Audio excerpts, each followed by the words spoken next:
उर्दू खबर के मुअज़्ज़िज़ दोस्तों, मैं हूं माजिद मलिक और आप तमाम देखने और सुनने वालों को अस्सलाम वालेकुम। दोस्तों, पिछले 1-2 दिन से खबरों का बाजार गर्म है। बहुत सी नई नई अफवाहें जन्म ले रही हैं और इन अफवाहों की वजह कुछ और नहीं बल्कि व्हाट्सएप की जानिब से जारी करदा हालिया पॉलिसी है। व्हाट्सएप की तरफ से एक ऐसी पॉलिसी को मुतारिफ करवाया जा रहा है जो ऐलान होने के बाद से अब तक मुतनाज़ बनी हुई है। लोगों की जानिब से सवालात की बूछाड़ की जा रही है कि क्या अब हमारी प्राइवेट चीजें भी महफूज नहीं रहेंगी। आप जिधर भी देख लें, फेसबुक, व्हाट्सएप, हत्ता के ट्विटर पर यह पॉलिसी टॉप ट्रेंड बनी हुई है।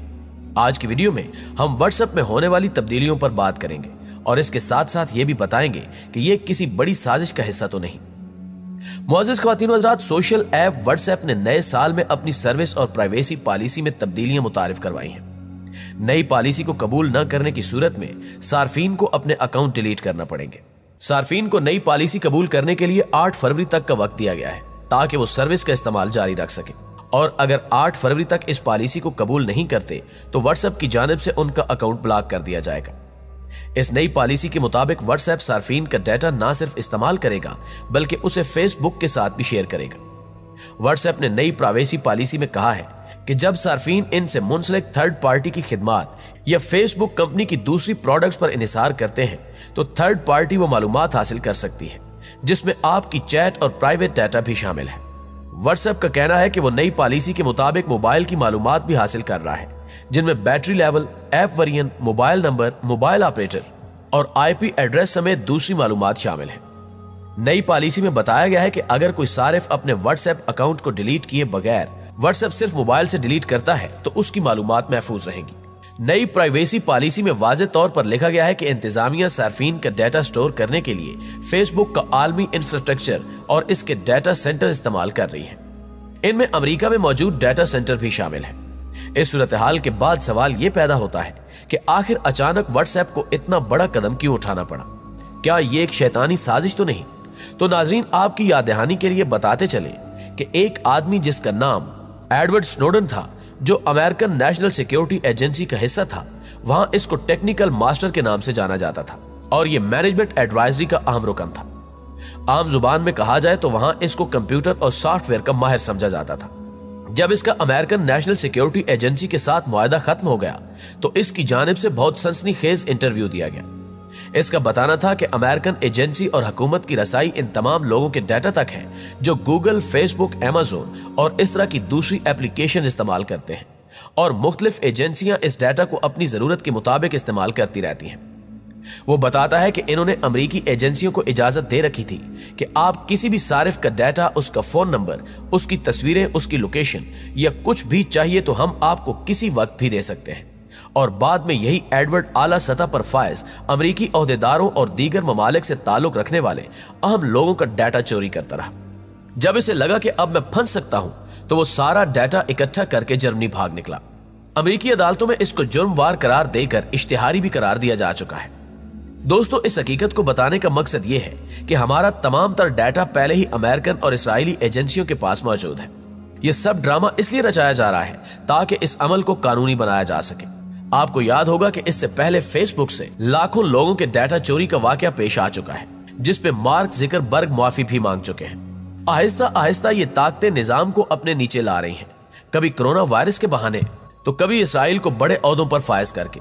और इस नई पॉलिसी का मकसद भी लोगों के डाटा को अपने कंट्रोल में करके ब्लैकमेल करना है। इसका अंदिया पहले ही दिया जा चुका था। सन 2020 में मार्क ज़ुकरबर्ग की जानिब से पहले ही इस बात का ऐलान किया गया था कि वो चाहते हैं कि फेसबुक और इससे इल्हाकशुदा दीगर तमाम सोशल एप्लीकेशंस एक दूसरे में जम हो, जैसे इंस्टाग्राम और फेसबुक मैसेंजर वगैरह। जराये के मुताबिक जब सन 2014 में फेसबुक ने व्हाट्सएप को खरीदा था तो इनकी जानिब से यही कहा गया था कि वो राजदारी से मुतल्लिक अपनी पॉलिसियों को तब्दील नहीं करेंगे। लेकिन 2016 में व्हाट्सएप ने सार्फिन को यह इख्तियार दिया था कि वो अपनी मालूमात दूसरी कंपनियों को इस्तेमाल करने की इजाजत दें या ना दें। ताहम यहाँ चंद माहिरीन का यह भी ख्याल है कि इस पॉलिसी में तब्दीली का मकसद ये है कि अब कंपनी चाहती है कि वो व्हाट्सएप की मदद से सार्फिन के कारोबार और खरीदारी के हवाले से दिलचस्पी का अंदाजा लगाकर फेसबुक और इंस्टाग्राम पर लोगों को ज्यादा से ज्यादा टारगेट इश्तिहार दे सके। हैरत अंगेज बात यह है कि इस पॉलिसी का इतलाक तमाम मुल्कों पर नहीं होगा बल्कि यूरोप, ब्राजील और अमेरिका में इन नई पॉलिसियों का इतलाक नहीं है, जिसकी बुनियादी वजह वहां मौजूद राजदारी के हवाले से सख्त कवानीन है जिनकी पासदारी करने के लिए व्हाट्सएप पाबंद है। इस नई पॉलिसी से मुतल्लिक पाकिस्तान की जानिब से आने वाले रद्द-ए-अमल पर फवाद चौधरी ने अपने ट्विटर अकाउंट पर लिखा कि व्हाट्सएप की जानिब से सार्फिन के हसास डेटा शेयरिंग पॉलिसी के बाद हम एक मजबूत डाटा प्रोटेक्शन कानून बनाने पर गौर कर रहे हैं, जिसके तहत हमारे शहरियों की प्राइवेसी को यकीनी बनाया जा सकेगा। व्हाट्सएप ने अपनी पुरानी प्राइवेसी पॉलिसी में सार्फिन की प्राइवेसी की हिफाजत को अपने डीएनए का हिस्सा बताया था। कहा जा रहा है कि अब नई पॉलिसी में यह चीज शामिल नहीं होगी। दोस्तों, इस सारी सूरत हाल को देखते हुए अवाम व्हाट्सएप छोड़ने पर मजबूर हो रही है और 2 दिनों में लाखों लोगों ने व्हाट्सएप को छोड़कर दीगर एप्लीकेशंस ज्वाइन कर ली हैं। जबकि तुर्की में तो सरकारी तौर पर एक ऐप भी जारी कर दी गई है और तुर्क सदर ने दुनिया को मशवरा देते हुए कहा है कि लोग अपनी प्राइवेसी को महफूज रखने के लिए बीप नामी एप्लीकेशन को इस्तेमाल करें। रिपोर्ट्स के मुताबिक व्हाट्सएप की पॉलिसी में तब्दीली के बाद सार्फिन तहफुजात का शिकार है। ऐसे में तुर्की में सबसे बड़ी मोबाइल कंपनी तुर्कसेल ने पैगाम रसानी के लिए BIP के नाम से ऐप तैयार की है, जिसके सिर्फ तुर्की में सार्फिन की तादाद 24 घंटे में 11 लाख से तजावुज कर गई है, जबकि दुनिया भर में BIP ऐप के सार्फिन की तादाद 5 करोड़ 30 लाख से जायद हो गई है। तुर्कसेल कंपनी वॉइस कॉल और वीडियो कॉल की सर्विस को दुनिया में 192 ममालिक में मुतारिफ करवाना चाहती है। इस ऐप की खासियत यह है कि व्हाट्सएप की तरह जैसे ही पैगाम कुनिंदा मैसेज को वसूल करेगा तो भेजने वाले को इसकी निशानदेही हो जाएगी और कुदरती आफात और इमरजेंसी की सूरत में मुतलका इदारों को बर वक्त पैगाम भी भेजा जा सकता है। BIP ऐप में मुख्तलिफ जुबानों के तर्जमे की सहूलत भी मौजूद है। 106 जुबानों में मौसूल होने वाला पैगाम सारिफ अपनी जुबान में पढ़ सकता है। तुर्की में व्हाट्सएप के कौमी बायकाट ने कंपनी का दिवालिया निकाल दिया। तुर्क वजारत दिफा समेत आला हुकूमती इदारे बीप पर मुंतकिल हो गए। व्हाट्सएप की इस नई पॉलिसी के बाद दूसरी एप्लीकेशंस के इस्तेमाल में बेपनाह इजाफा देखा गया है। सेंसर टावर से लिए गए आदादो शुमार के मुताबिक व्हाट्सएप की जानिब से कवायद में तब्दीली के ऐलान से कबल एक हफ्ते में सिग्नल को दुनिया भर में 2,40,000 सार्फिन ने डाउनलोड किया, जबकि इन कवायद के ऐलान के बाद वाले हफ्ते में अब तक 88 लाख अफराद इसे डाउनलोड कर चुके हैं। डाउनलोड करने वाले सार्फिन में से अक्सर का ताल्लुक पाकिस्तान और इंडिया से है।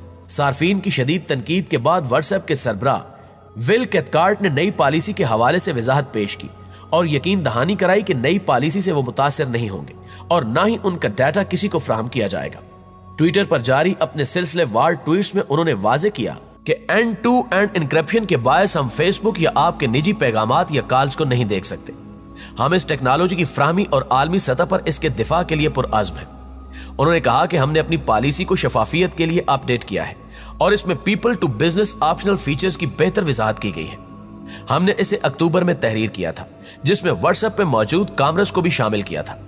उनका मजीद कहना था कि हमारा दीगर ऐप्स के साथ प्राइवेसी में मुकाबला है, जो कि दुनिया के लिए बहुत अच्छा है। लोगों के पास इंतखाब होना चाहिए कि वो किस तरह राब्ता करना चाहते हैं और उन्हें एतमाद होना चाहिए कि उनकी प्राइवेट शेयरिंग कोई और नहीं देख सकता। कुछ लोग बशमूल कुछ हुकूमतें इस पर इत्तेफाक नहीं करती। बहरहाल नाज़रीन, अचानक इस बड़े कदम पर अवाम में खासी तशवीश पाई जा रही है। अगर सोचा जाए और इन तमाम पहलुओं का बगौर मुतालिया किया जाए तो यह बात रोज़े रोशन की तरह अयां हो जाएगी कि दाल में कुछ न कुछ काला जरूर है। अल्लाह ताला हमें तमाम अंदरूनी और बैरूनी साजिशों से महफूज रखे। आमीन सुमा आमीन।